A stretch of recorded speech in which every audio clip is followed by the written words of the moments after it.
Monsieur Brahim Mouhouch, bonjour. Bonjour.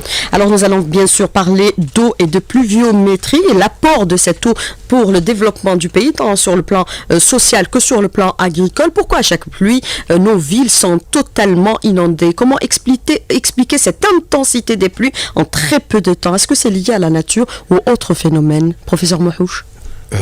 Merci pour l'accueil. Effectivement, ce phénomène, on l'a constaté pratiquement dans tous les pays du monde.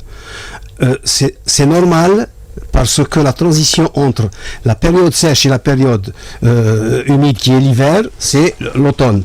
Et les rencontres des masses d'air chaudes de l'été et chargées encore d'humidité, avec le refroidissement naturel des masses d'air en altitude, cette rencontre fait que parfois il y a des intensités de pluie qui dépassent la norme. Et c'est le fait qu'il y ait une intensité élevée qu'il y a des débordements et des inondations. C'est pas parce qu'il pleut, parce que lorsqu'il pleut en hiver, lorsqu'il pleut en période normale, il n'y a pas d'inondation, il n'y a pas rarement d'inondation. Par contre, c'est les transitions entre les saisons qui font qu'il y a beaucoup d'eau qui tombe par minute, et il faut qu'on sache, que le citoyen sache que chaque millimètre de pluie qui tombe, c'est 1 litre par mètre carré. Ça fait 10 mètres cubes par hectare. Ça fait donc pratiquement 3 citernes de tracteurs pour 1 millimètre, 1 dixième de centimètre. C'est énorme, c'est énorme. Les gens ne donnent pas beaucoup d'importance à l'intensité de pluie. La pluie se caractérise par son intensité, sa durée et la finesse de ses gouttelettes. Mais par rapport à cette intensité, puisqu'étant un pays aride et semi-aride, comment s'adapter à cette situation de telle sorte à récupérer cette eau, ne pas la perdre, parce qu'elle est extrêmement précieuse pour notre pays? Ça, c'est une autre paire de manches. C'est vrai que s'il y avait des ouvrages de régulation et de stockage, faits pour ces raisons, eh ben, beaucoup de pluies peuvent être donc stockées dans ces ouvrages-là. Mais je ne parle pas des zones urbaines. Les zones urbaines, c'est une autre paire de manches. Donc je parle des zones rurales où il y a beaucoup de surface, comme je vous l'ai dit. Chaque hectare reçoit donc 10 mètres cubes par millimètre tombé. Donc si on a des ouvrages, il y a plusieurs types d'ouvrages, on peut en discuter un jour de ces ouvrages-là. S'il y avait beaucoup d'ouvrages qui sont de volume variable, beaucoup de pluie aurait pu être stocké. Et actuellement, je vous l'ai dit la dernière fois, qu'on est sur un projet avec la FAO qui s'intitule collecte des eaux pluviales. Collecte des eaux pluviales. Hassad al-Ma'i. C'est-à-dire, actuellement, il y a des techniques qui font qu'on peut même récupérer l'eau de chaque bâtisse, de chaque bâtiment, de chaque hangar. On peut même récupérer les eaux des routes goudronnées, des aéroports, tout ce qui est imperméable. L'eau qui tombe sur ces régions-là peut être récupérée et stockée dans des bâches à eau, dans des bassins, mais faut-il les avoir à temps? Et par contre, ce qui s'est passé dans les villes, il y a un seul problème, et tous les spécialistes le savent, c'est que les regards sont souvent sous-estimés. Pourquoi je dis ça? Un regard, il a une fonction, il a un rayon d'action. S'il n'est pas entretenu à temps, automatiquement, s'il y a un orage qui dépasse le débit qui est possible par ce regard, automatiquement le surplus restera sur le sol. Et qu'est-ce qu'il va faire? Il va inonder. Et malheureusement, on l'a tous constaté que souvent nos regards ne sont pas bien entretenus, et surtout à temps, avant les grandes pluies, les orages du printemps, de l'automne. Et on l'a tous constaté aussi, que souvent, il n'y a même pas de grille dans un regard. Et un regard sans grille, il est plus dangereux que s'il n'existe pas. Parce que la grille, elle dégage tout ce qui est... Le dégrillage, elle enlève tout ce qui est grossier, qui risque de boucher le regard. Et un regard qui est bouché à 2 ou 3 mètres en profondeur, c'est fini, c'est la catastrophe. Il faut le démolir pour le reprendre. Alors il y a le phénomène de la nature et le phénomène de l'entretien des regards. Exactement. Les deux à la fois. Exactement. Alors sur les 20 dernières années, ce qui est relevé aujourd'hui, c'est qu'on a réalisé beaucoup d'ouvrages pour un peu la collecte des eaux pluviales, dépensé beaucoup d'argent, des milliards, 70 milliards de dollars pour réaliser barrages et stations de dessalement et raccordement. Mais est-ce pour autant on a réglé le problème d'approvisionnement en eau, puisque nous avons vu qu'il y a souvent des contestations dues à la coupure d'eau dans certaines localités récemment pendant le dernier Eid al-Adha? Oui, je l'ai dit ici dans ce local, l'Algérie, il faut reconnaître, depuis 20 ans, il y a eu des efforts incroyables qui ont été fournis par l'État. pour la mobilisation des eaux, pour tout ce qui est hydraulique. Ça, il faut tout le monde le connaît. Même à travers le monde, on reconnaît les efforts qui ont été consentis. Maintenant, est-ce que ça suffit? C'est vrai que ça ne suffit pas. Pourquoi? Parce que l'Algérie, comme je l'ai dit aussi ici, l'Algérie se trouve dans ce qu'on appelle le MENA, le Middle East North Africa. C'est la zone la plus sèche du monde. Même si on veut construire un barrage, s'il n'y a pas de site, on ne peut pas construire de barrage. Si on veut construire un barrage, s'il n'y a pas assez de pluie pour remplir le barrage, on ne le fait pas. C'est pas parce qu'on veut faire qu'il faut le faire. Un barrage, il a des conditions pour qu'il soit installé dans un endroit donné, et c'est pas n'importe lequel qui peut décider de l'installer ou pas. D'ailleurs, la preuve, on a beaucoup de barrages, malheureusement, qui ne se remplissent pratiquement jamais. Mais c'est déjà pas mal de les avoir construits. Mais justement, par rapport à cette question, les barrages qui se remplissent pas, certains considèrent qu'on a réalisé des barrages là où il pleut le moins à travers le territoire national. Est-ce que c'est le cas ou pas le cas? C'est ce que je viens de dire maintenant. Si l'étude d'un barrage ou d'une retenue collinaire a été bien faite, il faut qu'elle ait un minimum de volume régularisé qui passe par cette retenue. Maintenant, si l'étude n'a pas été bien faite, si on n'a pas assez de pluie, la retenue ou le barrage ne se remplit pas, eh ben, il ne se remplit pas parce que ça n'a pas été fait comme il le faut. Mais un barrage qui est construit dans les conditions normales, normalement, il doit se remplir à un certain taux. Je ne dis pas 100%, mais au moins à un certain taux. Donc c'est une question d'étude. Si on a bien fait l'étude, le barrage doit être bon. Mais qu'est-ce qu'il y a eu de faire? Est-ce qu'il y a d'autres alternatives? Est-ce qu'il faut aller vers l'eau non conventionnelle pour bien sûr pouvoir peut-être alimenter la population et développer le secteur de l'agriculture en eau? Par exemple, aujourd'hui le recyclage est incontournable, la réalisation des stations d'eau de dessalement c'est incontournable pour les régions nord du pays. Ça aussi, si vous vous rappelez, je vous l'ai dit, là aussi l'Algérie, elle a fait des efforts très très très importants dans la désalinisation de l'eau. 13 stations qui sont sur place, qui fonctionnent, alhamdoulilah. Alors il y a 15 ans, ou 13 ou 14 ans, on n'avait pratiquement aucun litre d'eau. Actuellement, normalement, on désalinise pratiquement 1 milliard d'eau de mètres cubes par an. Exactement, c'est 800 et quelques millions qu'on désalinise.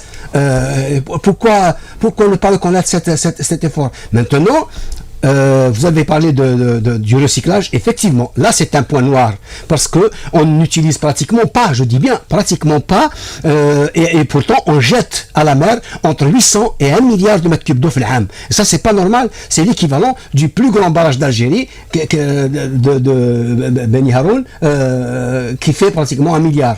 Normalement on doit, et il y a eu beaucoup de stations, il y a pratiquement 200 stations d'épuration et de recyclage de l'eau, mais malheureusement les eaux qui sont rejetées, qui sont recyclés, ne sont pas réutilisés. Pourquoi? Il y a des raisons, ça demandera beaucoup de temps pour l'expliquer. Mais est-ce qu'on peut considérer que l'Algérie s'achemine vers une situation où il pleuvra de moins en moins par rapport à la situation géographique que nous connaissons actuellement et bien sûr les autres phénomènes qui bien sûr viennent en plus se greffer à la situation, comme par exemple les changements climatiques? Comme tous les pays du monde actuellement, et on le sait, effectivement, moi je préfère parler de perturbation climatique parce que lorsqu'on parle de réchauffement de la Terre, logiquement, il y aurait moins d'eau. Mais actuellement, parfois, avec les inondations, avec les précipitations intenses que l'on voit dans certaines régions, apparemment, il y a autant d'eau qu'avant, probablement plus. Avec les perturbations, effectivement, un pays comme l'Algérie, qui est dans une région parmi les plus sèches, et s'il y a un petit changement climatique, on dit pratiquement que ce changement climatique va provoquer un dessèchement, si vous voulez, de l'ambiance de l'Algérie, et automatiquement il va provoquer une remontée de la zone de la désertification. Ça veut dire quoi? Ça veut dire que les plages qui étaient cultivables sans problème avec une précipitation donnée, et ces 2 ou 3 degrés qui risquent de changer, vont provoquer jusqu'à 25 à 30 mm de pluie par an de moins. Mais pourquoi on met en exergue en avant nos faiblesses et pas nos avantages? Les eaux souterraines, c'est un acquis favorable pour l'Algérie. Certains considèrent que cette eau souterraine pourrait nous alimenter sur des millions d'années. Il n'y a pas de doute, il n'y a pas de doute. 650 millions d'années. L'Albien, les spécialistes, ce qu'on appelle le SAS, considèrent qu'il y a 50 000 milliards, écrivez-le bien, 50 000 milliards de mètres cubes d'eau. Je crois que c'est l'un des réservoirs les plus grands du monde. Mais, c'est pas une eau qui est conventionnelle. C'est une eau qui est difficile un peu à utiliser, pour des raisons que je vais citer à la va-vite, les plus importants. Les plus importants, c'est que c'est une eau qui est très profonde. Parfois, il faut creuser 2,5 km pour la voir. Bien sûr qu'à Adrar, elle peut affleurer. Mais dans toute l'Algérie, souvent, il faut aller à 1 km pour pouvoir l'utiliser. Ça, c'est le premier point. Deuxièmement, c'est une eau qui est relativement salée. Sa salinité varie de 3 à 6 et même voire plus. Et cette eau-là, si on ne l'utilise pas comme il le faut, elle peut être beaucoup plus dangereuse que bonne parce qu'elle va saliniser la nature, à commencer par le sol. Et les humains actuellement ne l'utilisent pas telle qu'elle. Et troisième chose, elle sort à 68 degrés. On ne peut pas l'utiliser directement ni pour boire, ni pour irriguer. On peut à la limite l'utiliser pour le réchauffement des bâtisses, pour les douches et ainsi de suite, mais pas l'utiliser comme ça sans faire attention. Je dis bien que la salinité est l'un des problèmes les plus graves de cette ressource qui est parmi les plus grandes du monde, pour ne pas dire la plus grande. 50 000 milliards, c'est énorme, énorme, énorme. Mais est-ce qu'on pourrait espérer qu'avec les développements technologiques, on pourrait à l'avenir puiser de cette eau, puisque on creuse, vous parlez de creuser, on creuse bien pour le pétrole, pour essayer de trouver du pétrole. Il n'y a pas de doute. La preuve, c'est que le PNE, le Programme National de l'eau en Algérie, prévoit 5 milliards في العام. Ah oui, c'est énorme. Et c'est 5 milliards, c'est 50% des eaux renouvelables de l'Algérie qui font 11 milliards. On n'a que 11 milliards qui est renouvelable par an. Et dans le PNE du ministère de l'Hydraulique, on prévoit 5 milliards de cette eau qu'on peut utiliser. Sinon, on fonctionne actuellement dans le sud, tout ce qui est industrie, tout ce qui est agriculture, tout ce qui est même, parfois par les humains. Souvent, les humains n'utilisent pas l'eau l'albien, parce que, je vous dis, elle est salée. Et quand salée, c'est les sels totaux qui sont importants. Mais certains considèrent que la non-exploitation de cette eau profite aux pays voisins qui l'exploitent fortement, comme par exemple, puisqu'on est frontalier, à la Libye et la Tunisie, qui puisent énormément de cette eau.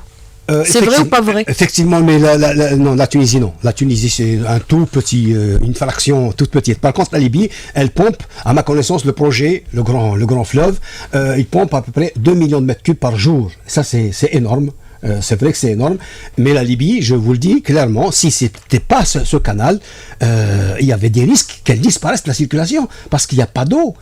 La Libye manque, c'est-à-dire que son déficit est de 600%. Elle n'a que le 1/6 de ce qu'elle consomme. S'il n'y avait pas ce projet, là, la Libye risquerait d'avoir de sérieux problèmes. Mais nous, on pompe pas autant que la Libye, mais les projets de mise en valeur de ce type d'eau, ce type de réserve, demandent beaucoup d'argent et il faut qu'on s'y mette. Mais certains considèrent aujourd'hui que le Sud, à l'avenir, va alimenter le Nord en eau. Est-ce que c'est le cas ou pas le cas? C'est à mon sens, en tant que... Puisqu'on a vu que tout maintenant peut se produire dans le domaine agricole au niveau du sud du pays, par rapport à cette richesse des eaux souterraines. Effectivement, l'exemple le plus connu, je vous ai dit que, disons, 4 ou 5 grammes par litre. C'est une eau qui n'est pas salée du tout si on veut la désaliniser. Ça ne demande rien du tout comme énergie pour passer à 1 gramme ou moins d'1 gramme. Par contre, la mer, elle fait 33 grammes par litre. C'est pas 4 ou 4 grammes. Donc c'est déjà plus facile à traiter, à déminéraliser et à désaliniser. Ça, c'est effectivement, si on a vraiment, on n'a pas assez d'eau dans le futur, on peut faire appel à ces réserves-là et les désaliniser et les déminéraliser pour les utiliser. Alors, si je m'en tiens à vos propos, il est profitable aujourd'hui pour l'Algérie d'exploiter ses eaux souterraines que d'aller vers le dessalement. C'est moins coûteux et plus propre pour la nature également. Moins polluant.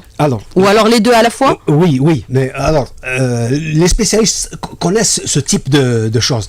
La désalinisation, je m'engage à dire quelque chose, ça peut être faux, mais pas faux, mais disons pas très précis. Actuellement, le mètre cube d'eau revient à un peu plus $1. C'est-à-dire que, disons, 100 et quelques dinars algériens. Maintenant, si on veut désaliniser au sud, il manque pas d'eau. C'est très simple de couvrir le besoin mais c'est le nord où il y a l'intensité de la population qui est importante. Vous voyez, donc au sud, il y a déjà la déminéralisation qui se fait. C'est pas la désalinisation, déminéralisation. Donc on rend l'eau utilisable. C'est vrai que c'est beaucoup moins cher pour les zones où il y a l'albien que de désaliniser l'eau de mer, parce que l'eau de mer fait 33 grammes par litre, alors que avec fait 2, 3, 4, 5 grammes. Alors autant choisir la déminéralisation. Alors professeur Brahim Ouhouch, moi je voudrais revenir avec vous pour cette deuxième partie de l'invité de la rédaction sur plusieurs questions. Pour l'Algérie, nous avons réalisé beaucoup d'ouvrages. À horizon 2030, l'Algérie disposera au contrat pas moins de 140 barrages réalisés à travers tout le territoire national, parmi les gros barrages et des petits barrages. Il y a aussi des stations de dessalement. Il y a eu aussi des transferts qui ont été réalisés. Mais est-ce pour autant on a mis en place une stratégie pour rationaliser cette eau de telle sorte à ce qu'il y ait plus d'efficience dans son exploitation? C'est un chapitre qu'on a complètement omis. On a réalisé, on a oublié l'essentiel. Effectivement, la gestion rationnelle de l'eau est un point extrêmement important pour l'Algérie. Je l'ai toujours dit d'ailleurs aux étudiants et à tous mes collègues lorsqu'on travaille dans ce sens sur l'eau. L'Algérie, on parle parfois de gestion de l'eau. Nous, on ne gère pas l'eau. Il faut qu'on apprenne à gérer la pénurie d'eau. Il faut qu'il y ait des spécialistes de gestion de la pénurie d'eau. Parce que l'eau, la gestion de l'eau, c'est les gens qui ont beaucoup d'eau qui gèrent l'eau. Nous, on n'a pas d'eau. Je vous le dis que jusqu'à preuve du contraire, l'Algérie n'a que 300 mètres cubes par personne et par an d'eau renouvelable. Et la moyenne mondiale est de 6000. On a 4% de la moyenne mondiale. Ça veut dire quoi? Ça veut dire que le peu d'eau, les 4% par rapport à la moyenne mondiale, il faut bien les utiliser. À commencer par la goutte qui tombe. Et la goutte qui tombe, qu'est-ce que c'est qu'une goutte? Elle tombe sur une surface quelconque, à commencer par les 90% des cultures pluviales que nous pratiquons. Si le sol est préparé pour accueillir l'eau, il n'y aura pas beaucoup de ruissellement, il y aura beaucoup plus de stockage et beaucoup plus d'infiltration, que ce soit pour la culture au niveau des sols arables ou bien pour les nappes lorsqu'il y a assez d'eau. Mais maintenant, ce qui est décevant, c'est que souvent on mobilise de l'eau, on la stocke, on la comptabilise, on la transporte et au niveau de la parcelle, on perd 60% de la quantité utilisée. Mais c'est un crime, l'efficience d'utilisation de l'eau au niveau à tous les niveaux, pas seulement pour l'irrigation. Mais disons l'irrigation, comme elle consomme 70% de ses potentialités, les pertes sont énormes. Il ne faut pas qu'il y ait de pertes. Il faut que l'efficience d'utilisation de l'eau soit maximale. Il y a des pays qui arrivent à 90% d'efficience. Nous, on tourne autour de 50%. Mais est-ce qu'on peut avoir des chiffres, par exemple, sur le niveau de ces pertes et ce niveau de gaspillage de l'eau? Ben oui, il y a les rapports officiels. Il y a le CNES d'il y a 15 ou 20 ans, il dit clairement que les pertes sont supérieures à 50%. Ça veut dire que lorsqu'on mobilise 100 mètres cubes, on n'utilise réellement que 50. Ils sont perdus. Et c'est pas normal. Alors vous dites, il ne faut pas gérer l'eau, il faut avoir une politique de gestion de la pénurie de l'eau. Est-ce qu'on peut considérer que la collecte aussi, par rapport aux eaux pluviales, il y a beaucoup de pertes à ce niveau-là, puisqu'on a vu les dernières pluies sont toutes parties vers la mer? Oui, il faut pas voir seulement les zones urbaines. Les zones urbaines, il y a beaucoup de choses qu'on peut pas. La Ghalba, c'est plus fort que nous. Lorsque vous avez des routes, lorsque vous avez des trottoirs, des fossés, l'eau qui tombe, de deux choses l'une, soit qu'elle est retenue quelque part et c'est pas facile de trouver des systèmes de stockage dans les zones urbaines, et elle va à la mer. Mais ce qui est grave, c'est les dommages qu'elle cause. Par contre, dans les zones rurales, là, on peut faire beaucoup de choses. L'eau qui tombe du ciel peut pratiquement être stockée au niveau des champs par ce qu'on appelle la collecte des eaux pluviales. Et actuellement, il y a un grand projet en Algérie avec la FAO qui s'intitule collecte des eaux pluviales, à commencer par les serres. On oublie qu'une serre plastique, on perd avec cette serre 120 à 150 mètres cubes par an. C'est énorme. Pourquoi? Parce que chaque mètre cube de cette serre, chaque mètre carré, lorsqu'il reçoit 1 mm, il reçoit déjà 1 litre. Vous voyez, comme elle fait 400 mètres carrés, 400 mètres carrés multiplié par 600 mm à Algiwa, Tipaza, ça fait 240 000 litres par serre. Alors qu'est-ce qu'il faudrait faire aujourd'hui? Est-ce qu'il faudrait revoir la politique que nous menons actuellement, aller vers une plus grande rationalisation, gestion de la pénurie de l'eau, revoir nos ambitions à la baisse, parce qu'on a tendance à penser qu'on a beaucoup d'eau et qu'on gaspille énormément, or que c'est une ressource très rare pour notre pays. Non, beaucoup d'eau, l'Algérie n'a pas d'eau, je pèse mes mots, l'Algérie n'a pas d'eau puisqu'elle a 4% de la moyenne mondiale. 4%, je le dis bien et je le dis à haute voix. Donc le peu d'eau dont nous disposons, il doit être renforcé par d'autres systèmes, à commencer par le recyclage des eaux que l'on a pratiquement 1 milliard actuellement, et ça va encore augmenter. Deuxième et troisième chose, c'est la désalinisation de l'eau qui se fait très bien jusqu'à maintenant. On fait pratiquement 800 millions de mètres cubes. Est-ce qu'il faut avoir des stations de dessalement à travers toutes les villes côtières? non. Et le dessalement, c'est pas pour l'irrigation, qu'on s'entende, hein, parce que jusqu'à maintenant, c'est trop cher. C'est trop cher, on ne peut pas irriguer avec de l'eau dessalinée, mais au moins faire l'appoint pour l'eau potable. Par contre, au niveau des zones urbaines, rurales, là, on peut faire beaucoup de choses. Je vous dis, il y a un projet depuis 3 ans qu'on travaille dessus, et on peut stocker pratiquement toutes les eaux qui tombent dans des surfaces agricoles. Et en Algérie, on n'a pratiquement que 10% qui est irrigué, et 90% qui est pluvial. Eh ben, il faut qu'on maîtrise la culture pluviale. Et comment qu'on la maîtrise? C'est en utilisant à bon escient le peu d'eau qui tombe, c'est les gouttes qui tombent dans chaque parcelle. Est-ce qu'il faudrait à l'avenir, par exemple, associer les chercheurs dans la gestion politique pour mettre en place, par exemple, des politiques beaucoup plus efficientes, par exemple, associer les chercheurs en agronomie ou en hydraulique de telle sorte à accompagner les politiques qui doivent être mises en place et non pas décider unilatéralement à partir d'un ministère de telle ou telle chose qui doivent être faites, sans associer l'université. On a toujours parlé de cette passerelle, mais elle n'a jamais existé. Là, vous mettez le doigt là où il ne faut pas. Alors, effectivement, là où il faut, là où il faut pas. Là où il faut pas, parce que ça me pousse un peu à parler d'une manière un peu bizarroïde. Je vous dis, actuellement, les scientifiques peuvent faire beaucoup de choses. Mais on ne fait pas appel à eux objectivement. Ils ne sont pas associés. Ils se comportent comme des pompiers. Lorsqu'on a besoin on les appelle, ils viennent, mais sinon pour les études, pour les trucs surtout futurs et importants, les projets importants, on les associe pas. Il faut qu'ils soient associés. On a des potentialités incroyables de scientifiques et de techniciens, de spécialistes dans le domaine, dans tous les domaines. Je ne parle pas seulement de l'eau, mais il faut utiliser ce potentiel. Alors on est en phase de construction d'une nouvelle Algérie. Est-ce qu'il faut revoir les politiques que nous menons en place? Revoir tout. C'est un grand terme là. Non, je parle bien sûr du secteur de l'eau. Hein. Ok. Oui. Pas les politiques. Alors, non, ça c'est bon, c'est clair, c'est plus clair. Maintenant, dans le domaine de l'eau, je vous dis, on va partir d'un principe qui est connu par tout le monde. On n'a pas d'eau. Je ne dis pas qu'il n'y a pas d'eau. On n'a pas d'eau. L'Algérie n'a pas d'eau si je compare avec la moyenne mondiale. Alors, le peu d'eau, les 4% que l'on a, il faut faire en sorte que chaque spécialiste dans un domaine fasse celui qui lui revient. Celui qui doit désaliniser comme il faut. Celui qui doit traiter les eaux, recycler les eaux, réutiliser les eaux, il faut qu'il les fasse. Il y a des pays dans le monde qui réutilisent 80% de ce qu'ils jettent dans les égouts. On n'utilise même pas 5%. Pourquoi ? Et c'est un pays, l'Algérie n'a pas de problème en dehors de l'eau. Je le dis et je le dis. L'Algérie n'a pas de problème en dehors du manque d'eau. Si on avait de l'eau avec nos 2 390 000 km², on serait l'un des pays les plus riches du monde. Malheureusement, sur les 43 millions d'hectares cultivables de l'Algérie, on n'a que 8,5. Ça pourquoi? C'est parce qu'il n'y a pas assez de pluie qui tombe. Sinon, les hauts plateaux qui font 28 millions d'hectares, on les aurait cultivés, on serait probablement, chaque Algérien aurait son hectare. Actuellement, on a moins de 0,2 hectares par personne par an. C'est la raison pour laquelle on ne peut pas produire du blé tendre. Parce que ça nécessite beaucoup d'eau. Malheureusement, avant-hier, il y avait une réunion dans ce sens-là. Actuellement... On n'importera pas de l'orge, mais il faut faire la différence entre l'orge et le blé tendre. Si on a 2 minutes... on les a, oui. Cette idée de blé tendre, apparemment, le blé tendre, on n'importera pas. C'est déjà... un acquis. C'est ce qui a été dit par monsieur le ministre de l'Agriculture. C'est très bien. Non, on n'importera pas d'orge. J'étais présent, même pour le blé dur.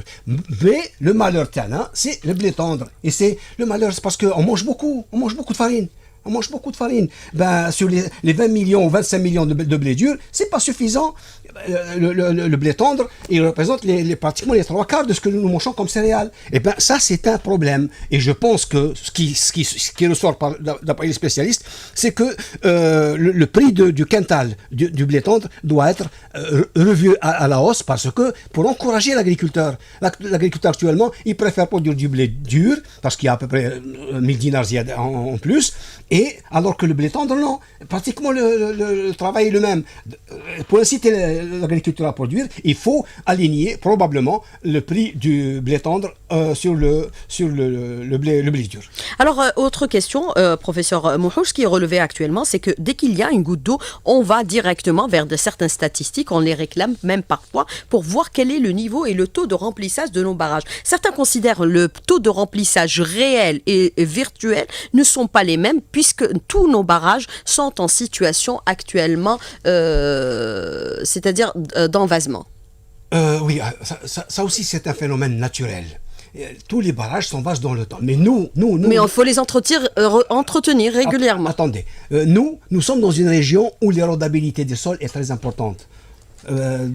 Chaque barrage reçoit tous les ravinements qui se fait dans le bassin versant. C'est l'entretien du bassin versant qu'il faut pas toucher. Mais on le voit quand la pluie tombe, elle charrie tout. Ah, exactement. Donc il faut le bassin versant à l'amont, il faut pas le toucher, il faut pas travailler il faut pas labourer parfois, pour éviter ces problèmes-là. Et il y a des barrages actuellement qui sont complètement envasés en Algérie. Et ben de deux choses l'une, soit les surélever, ça coûte un peu cher, ou bien changer de site, mais nos barrages sont pratiquement, la moitié des barrages sont pratiquement à 50%. Mais le dévasement coûte excessivement cher et certaines localités refusent de stocker la boue.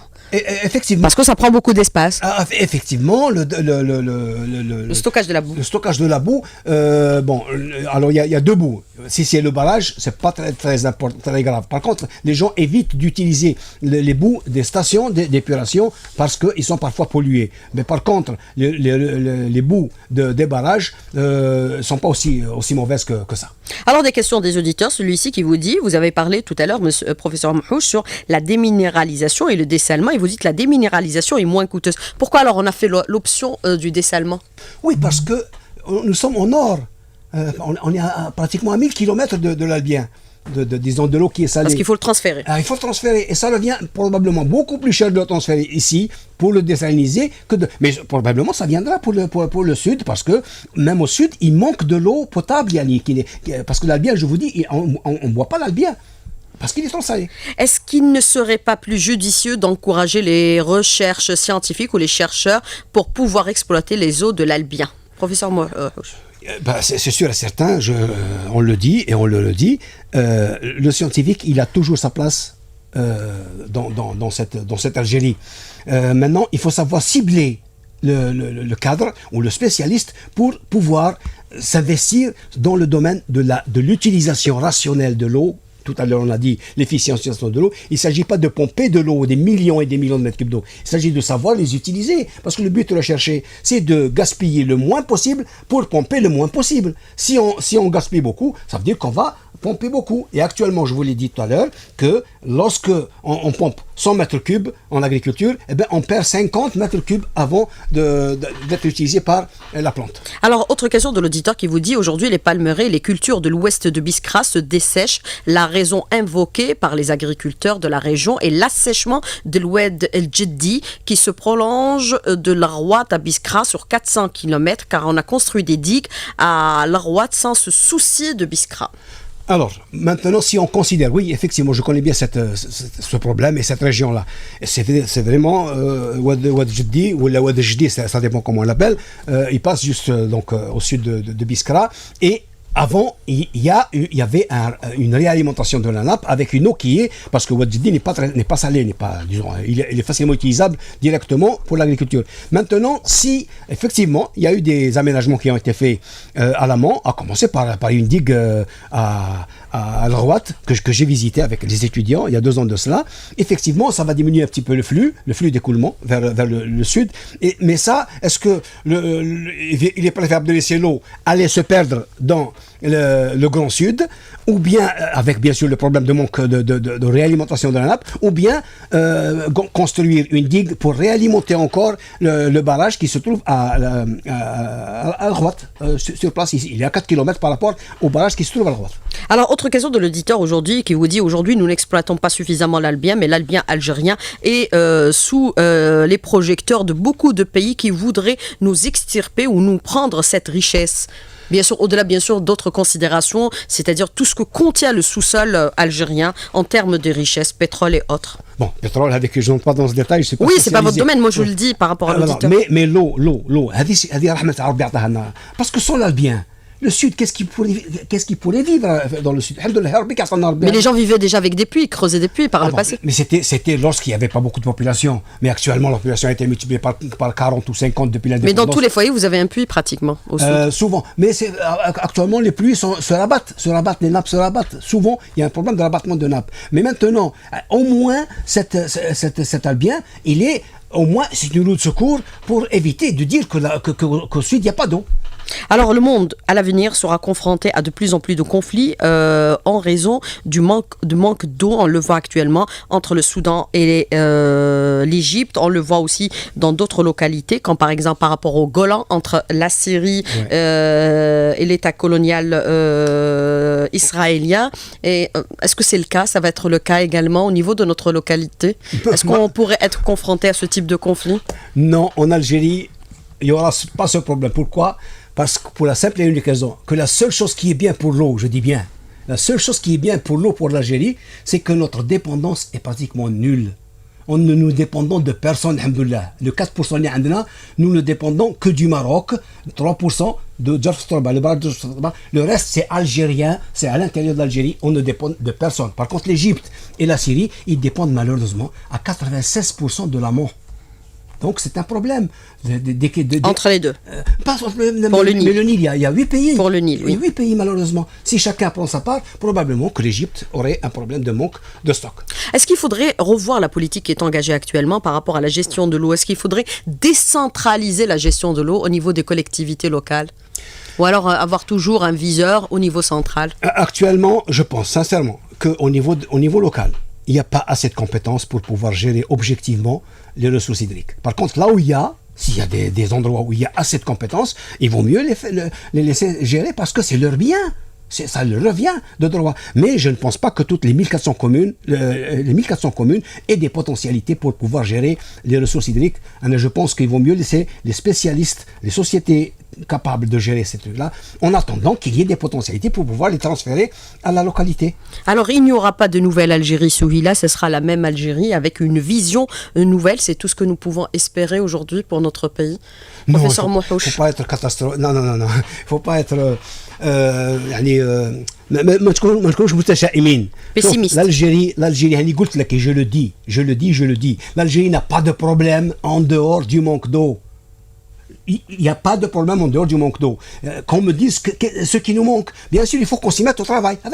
Il faut bien que le rendement de chaque individu soit amélioré, mais si on arrive à réutiliser les eaux qui sont jetées, si on arrive à désaliniser encore mieux maîtriser, à bien gérer les ressources hydriques du sud et à collecter le peu d'eau qui tombe du ciel, parce que la moyenne de l'Algérie c'est 89 mm malheureusement, c'est très peu, très peu. C'est pas à Alger on dit 650 mm, mais la moyenne de l'Algérie totale, la moyenne c'est 89 mm, parce qu'à Adrar il n'y a que 18 mm par an. C'est même pas un jour d'évapotranspiration. Alors comment on doit se projeter vers l'avenir? Qu'est-ce qu'il y a lieu de faire aujourd'hui? Il y a lieu de s'y mettre pour bien gérer ce facteur limitant qui est l'eau. Qu'est-ce qu'il faudrait faire? Il y a quelque chose de très important à faire, c'est de mobiliser, à collecter toutes les eaux qui peuvent être collectées. Je vous dis par exemple, une villa qui a 100 mètres carrés à Alger, chaque mètre carré de cette villa, des 100, chaque millimètre qui tombe, c'est 1 litre. Ça veut dire, comme il tombe 600 mm, il faut multiplier les 100 par 600 mm.